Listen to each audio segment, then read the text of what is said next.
नमस्कार, स्वागत है। आप देख रहे हैं छत्तीसगढ़िया न्यूज। वक्त हो चुका है छत्तीसगढ़ के दिन भर की खबरों को जानने का। आइए डालते हैं खबरों पर नजर फटाफट अंदाज में।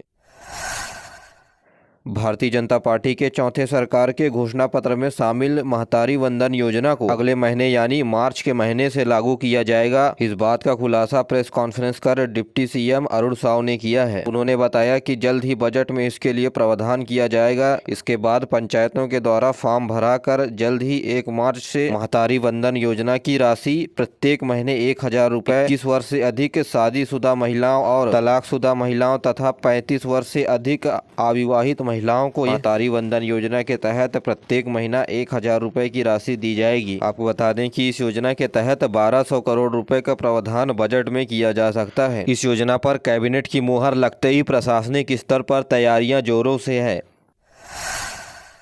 छत्तीसगढ़ के सुकमा जिले के टेकलगुडेम में नक्सल मुठभेड़ में शहीद जवानों को 10-10 लाख रुपए की आर्थिक सहायता के रूप में देने की घोषणा की है। मुख्यमंत्री विष्णुदेव साय ने कोरिया जिले के बैकुंठपुर में आयोजित झुमका जल महोत्सव के अवसर पर पत्रकारों से चर्चा करने के दौरान यह आर्थिक सहायता शहीदों को परिवारों को देने की घोषणा की है। बता दें कि 30 जनवरी को छत्तीसगढ़ के सुकमा जिले के जगरगुंडा थाना क्षेत्र के ग्राम टेकलगुडुम में नक्सलियों द्वारा घात लगाकर किए गए हमले में जवानों के द्वारा मुंहतोड़ जवाब दिया गया। इस दौरान 3 जवान शहीद हो गए। इनमें 201 कोबरा बटालियन सीआरपीएफ के जवान देवेंसी, आरक्षक पवन कुमार तथा आरक्षक लंबाधर सिन्हा शहीद हो गए। इस घटना में 16 जवान घायल हो गए, जिनमें से 8 जवानों को बेहतर उपचार के लिए राजधानी रिफर किया गया है।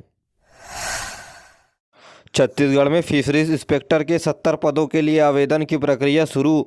छत्तीसगढ़ व्यापम ने जारी किया नोटिफिकेशन। 22 फरवरी अंतिम तारीख। जी हां, छत्तीसगढ़ मछली पालन विभाग ने मत्स्य निरीक्षण के 70 पदों पर व्यापम ने गुरुवार से ऑनलाइन की आवेदन की प्रक्रिया शुरू कर दी है। छत्तीसगढ़ व्यावसायिक परीक्षा के वेबसाइट पर अभ्यर्थी निःशुल्क 1 फरवरी से 22 फरवरी तक आवेदन कर सकते हैं। आवेदन के त्रुटि सुधारने की तारीख 23 से 25 फरवरी निर्धारित की गई है। मत्स्य निरीक्षण के 70 पदों में अनारक्षित यानी जनरल कैटेगरी के 29, अनुसूचित जाति के 8, अनुसूचित जनजाति के 23 पद तो वहीं अन्य पिछड़ा वर्ग के 10 पद शामिल हैं।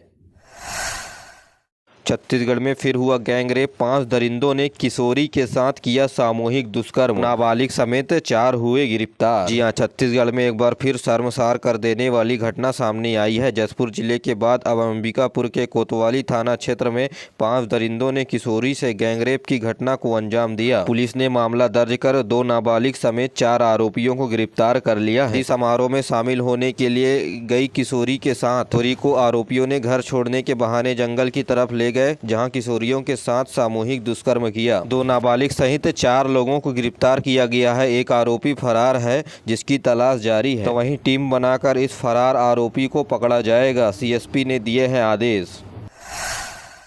बीते दिनों 1 फरवरी को देश का बजट जारी हुआ है। इस दौरान अंतरिम बजट में 6896 करोड़ रुपए का छत्तीसगढ़ को रेल विकास करने के लिए दिया गया है पैसा। आपको बता दें कि रायगढ़ जिले में चुनावी सभा के दौरान प्रधानमंत्री नरेंद्र मोदी ने 6000 करोड़ रुपए की रेल परियोजना को शुरू करने का शिलान्यास किया था। जी हां, रेल मंत्री अश्वनी वैष्णव ने वीडियो कॉन्फ्रेंसिंग के माध्यम से पत्रकारों को संबोधित किया। इस दौरान कहा कि रेल में प्रधानमंत्री की मोदी सरकार ने 6000 करोड़ रुपए देने की घोषणा की थी, जिसमें ऊर्जा, खनिज, cement corridor, port connectivity corridor तथा उच्च यातायात घनत्व कॉरिडोर शामिल हैं। बता दें कि इस पैसे से 32 रेलवे स्टेशन का पुनर्विकास होगा तथा 164 किलोमीटर लंबी रेल लाइन बनाई जाएगी। दक्षिण पूर्व मध्य रेलवे के अंतर्गत 40,000 सामान्य बोगियों को वंदे भारत मानक बोगियों में परिवर्तित किया जाएगा।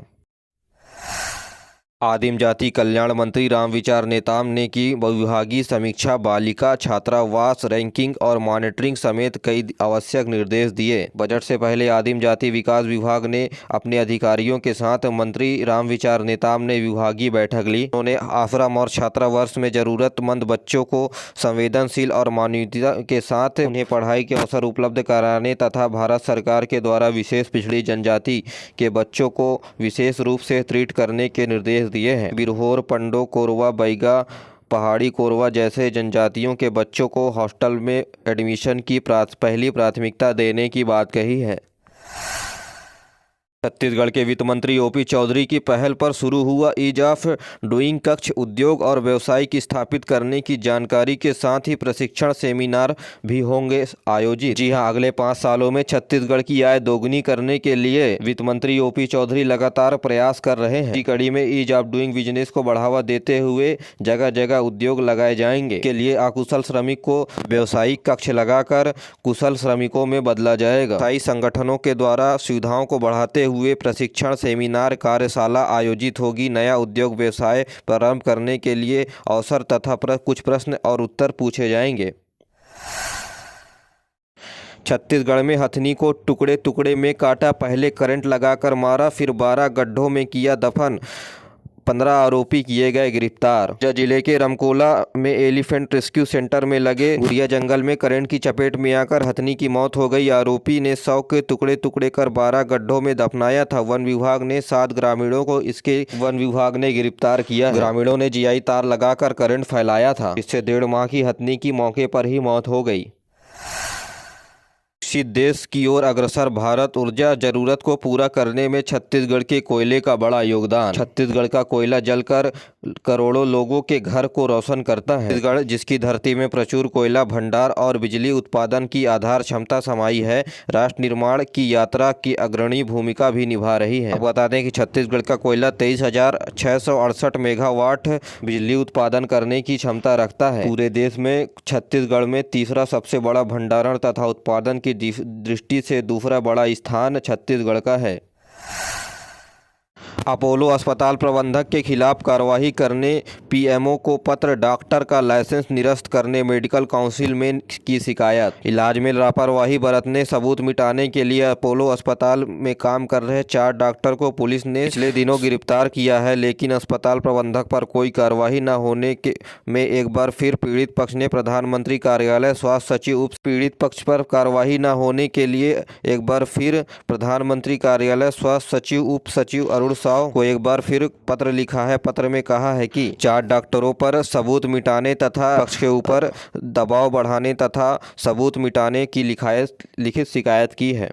छत्तीसगढ़ में कार्ड बदलने की प्रक्रिया शुरू हो गई है। राशन कार्ड में फोटो और रंग बदलने के लिए 10 करोड़ रुपए खर्च किए जाएंगे। जी हां, सरकार बदलते ही राशन कार्ड नवीनीकरण की प्रक्रिया शुरू हो गई है। प्रदेश से करीब 77 लाख राशन कार्ड को बदला जाएगा। पिछली बार सरकार 2019 में बदली थी तो 8 से 10 करोड़ रुपए खर्च राशन कार्ड बदलने के लिए किए गए थे। कार्ड को भगवा रंग करने के साथ पूर्व मुख्यमंत्री भूपेश बघेल की फोटो हटाकर मुख्यमंत्री विष्णुदेव साय एवं खाद्य मंत्री दयालदास बघेल की तस्वीरें प्रिंट की जाएगी। तो वहीं फोटो में रंग बदलने के बाद अगले महीने से नए राशन कार्ड बांटने की प्रक्रिया शुरू होगी। 1 महीने के भीतर 19 फरवरी तक 77 लाख राशन कार्ड बांटने का टारगेट रखा गया है। अब तक 1.5 लाख से ज्यादा लोग नए राशन कार्ड बनाने के लिए आवेदन भी कर चुके हैं। आपको बता दें कि पिछली बार राशन कार्ड छपने पर एक राशन कार्ड पर 11 रुपए खर्च हुए थे। भारतीय जनता पार्टी श्रद्धालुओं का जत्था लेकर जाएगी अयोध्या। बिलासपुर से 18 फरवरी को 20 बोगी की स्पेशल ट्रेन होगी रवाना। हर विधानसभा के लिए एक बोगी आरक्षित की गई है। भारतीय जनता पार्टी लोकसभा चुनाव के लिए जुट गई है। इस दौरान अयोध्या में भगवान रामलला के मंदिर की प्राण प्रतिष्ठा को भुनाने की मुहिम पर काम कर रहे हैं। छत्तीसगढ़ के लोगों को भगवान रामलला के दर्शन कराने के लिए 18 फरवरी को स्पेशल ट्रेन बिलासपुर से रवाना होगी। के बाद 19 फरवरी को सुबह अयोध्या पहुंचेगी। स्पेशल ट्रेन 20 बोगियों की होगी। इस विशेष ट्रेन में विधानसभावार बोगियों का आवंटन किया गया है, तो वहीं एक बोगी में 72 श्रद्धालु बैठ कर जाएंगे। अंबिकापुर में लाइसेंस मिलते ही शुरू होगी हवाई सेवा। केंद्रीय विमानन मंत्री पूर्व डिप्टी सीएम को लिखा पत्र, फ्लाई लाइसेंस हो चुका है अवार्ड। अंबिकापुर के दरिमा स्थित मां महामाया एयरपोर्ट में उड़ान शुरू करने के लिए अंबिकापुर बिलासपुर, अंबिकापुर और Ambikapur Raipur, Ambikapur fly licence fly big airlines award दिया जा चुका है। लाइसेंस मिलते ही नियमित उड़ान शुरू की जाएगी। पूर्व डिप्टी सीएम टीएस सिंहदेव ने केंद्रीय विमानन मंत्री को लिखा पत्र और कहा 15 दिसंबर तक लाइसेंस मिल जाने थे, लेकिन अभी तक सरकार के द्वारा कोई काम नहीं किया गया। 36 साल से इंतजार, अब आर या पार की मूड में लघु वनोपज प्रबंधक संघ 6 फरवरी से अनिश्चितकालीन हड़ताल पर जाएंगे। छत्तीसगढ़ लघु वनोपज प्रबंधक संघ ने आह्वान पर शनिवार को प्रदेश में 902 प्रबंधकों ने 36 साल से लंबित नियमितीकरण की मांग और वित्त विभाग की अनुमति मिलने के बाद भी प्रबंधकों को 6, 8 और 9 ग्रेड पे न मिल पाने के चलते मुख्यमंत्री और एमडी से मुलाकात की। इस दौरान संघ ने अपनी मांगों को लेकर सीएम से दरख्वास्त किया। मुख्य रूप से बता दें कि तेंदुपत्ता संग्राहक भुगतान बोनस का वितरण, 14 लाख परिवारों का बीमा, छात्रवृत्ति, 65 प्रकार की लघु वनोपज के न्यूनतम संग्रहण दर में संग्रहण आदि शामिल है, जहां इन अधिकारियों के द्वारा ग्रेड पे बढ़ाने के साथ साथ नियमितीकरण की भी मांग की जा रही है। छत्तीसगढ़ में आयुर्वेद